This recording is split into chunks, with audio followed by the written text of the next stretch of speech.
Welcome to this video presentation here at Wimbledon Carriage Company, and here we have the Range Rover Velar on a 68 plate. So I'm going to start off by showing you around the outside of it, and then we'll hop in and run through some controls on the inside.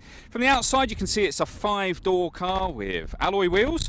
We're going to start off inside the boot area of the car first of all. The tailgate on this car will open electronically. You can do that from the key, as you can see, or the tailgate itself. As we approach the back of the car, you'll also see we have reversing sensors, plenty of boot space as well, and you can increase this space further, of course, by folding down the 3 seats you see there. Okay, so we're just going to work our way back around to the front of the car, and then we'll hop in and run through some of the controls on the inside, as I mentioned. But now that we've done a full circle of it, you can see the wheels and bodywork are all in fantastic condition. Just briefly before we climb in, I think it's well worth seeing the interior from this exterior point of view. There's plenty to run through on the dashboard, so let's hop in and we'll do that right now.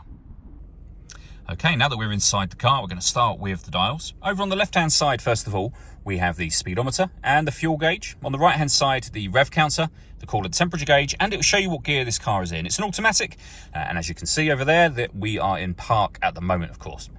In the centre, we have the total miles for this car. They are 43,817. We back out to the steering wheel. We have our stereo and phone controls on the steering wheel. We've also got our cruise control and speed limiter as well. Behind the steering wheel, the minus and plus paddles so that you can change up and down a gear manually with this automatic gearbox. In the centre, we then have the main touchscreen for the car. So you can see, firstly, over on the left-hand side, the satellite navigation. You can access via the touchscreen, or you can do it using voice activation should you wish to. Really nice clear colour display, very easy system to use. Along the bottom here we have the main options available to you. You can access them directly from here if you wish to, or you can go back to the home screen that we started on a moment ago, where you'll see your audio options, and of course you can pair up your phone. Under the audio options heading we have source, which is where you will find your radio. You can listen to your own music as well, and you can do that via Bluetooth audio should you wish to. You can also access certain features via your smartphone as well, of course. Back to the home screen.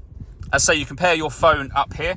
If I put the vehicle into reverse, you'll also see the full colour reversing camera with guidelines that show you what direction the car is headed in relation to the image shown on the screen. And you can see the rear bumper along the bottom of the image just there. So very easy to park this car with the camera and sensors, of course. Below that, we have a second screen. You can see on here we have our audio menu as well, so you can access your radio from down here. You can mute the stereo. You can make adjustments to the volume using the manual control just below that should you wish to. We can also access our heated seats, our heated front screen, our heated rear screen. You can turn your air conditioning on and off from here as well. As you can see, you can turn that on and off on either side of the car. We can make controls, adjustments I should say, to the climate control settings. We do have the dials for both passenger and driver, so you can adjust the passenger temperature, the driver temperature. If I push this dial in, I then have seat control, so I can adjust the intensity of the heated seat, and I can do the same over here. You can also adjust the fan speed. Press that button and this dial becomes your fan speed adjustment control as well. We have the dial that is essentially the gear lever for the car. So we're in park at the moment. We have reverse, neutral, drive and sport.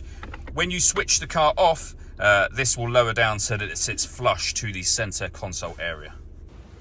The last thing I want to run through is the paperwork for the car. You can see the V5 registration document, 2 keys for the vehicle. It has full service history. The last service was done at our local Land Rover main dealer in January of 2024, so not long ago at all. It's also worth me mentioning that if this vehicle requires an MOT within the 6-month period at the point at which we sell it, we will do that for you as well. All that leaves me to say is thank you for taking the time to watch this video. If you'd like to come and see the car for yourself and have a test drive, or you'd like a live bespoke video walk around of the car, please feel free to give us a call here at Wimbledon Carriage Company. We'd love to hear from you soon.